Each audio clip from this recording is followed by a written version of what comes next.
Ada 5 S yang melalaikan manusia dari dahulu sehingga kini. Yang kelima adalah fenomena yang kita sedang hadapi sekarang ini. Hai, Assalamualaikum. Anda di luar sana nak tahu apakah 5 S tersebut?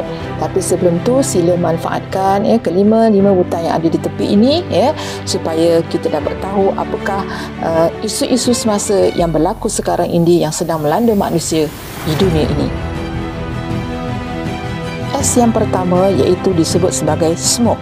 Walaupun di setengah negara ia telah diharamkan tetapi masih lagi ramai yang mengamalkannya.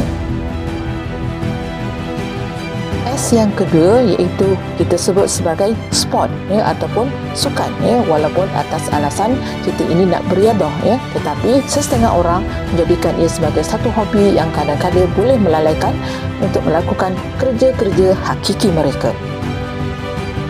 Manakala S yang ketiga kita sebut sebagai seks ataupun pergaulan bebas yang kita lihat di berita sama ada di internet ataupun di kaca TV ataupun di dada-dada akhbar banyak berlaku pergaulan bebas yang menjadikan remaja kita dalam keadaan menghadapi masalah keruntuhan akhlak yang mana boleh menjadikan ia menjadi satu masalah yang besar sebenarnya sekiranya pergaulan bebas ini tidak dibendung oleh semua pihak. S yang keempat kita sebut sebagai sing iaitu nyanyian ataupun lagu. Kalau kita lihat fenomena ini daripada dulu sehingga sekarang orang tidak berhenti-henti mendengar lagu. Lagu ini disiarkan di mana-mana saja, sama ada di TV di dalam rumah, di tempat-tempat awam, di stesen bas, tak kira lah, semua diperdengarkan dengan lagu. Hukum asal mendengar lagu ini adalah harus, tetapi sekiranya ia menjadikan manusia itu lalai, dia akan menjadi satu perkara yang diharamkan dalam Islam.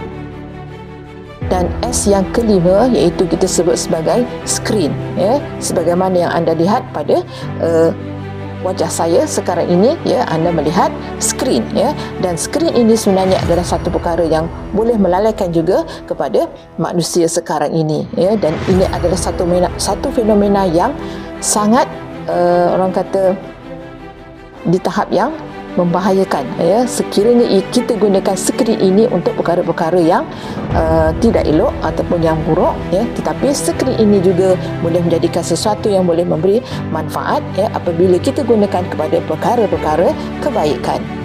Jadi anda dapat sesuatu 5 S yang melalaikan manusia, tetapi sekiranya kita gunakan untuk benda-benda yang positif, maka dia akan menjadikan amalan itu sebagai satu pahala.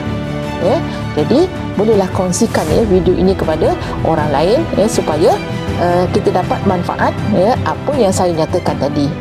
So jadilah orang yang kaya, kaya hati, kaya jiwa, kaya akal fikiran, insya-Allah fil jannah. Jadi assalamualaikum warahmatullahi taala wabarakatuh. Bye bye.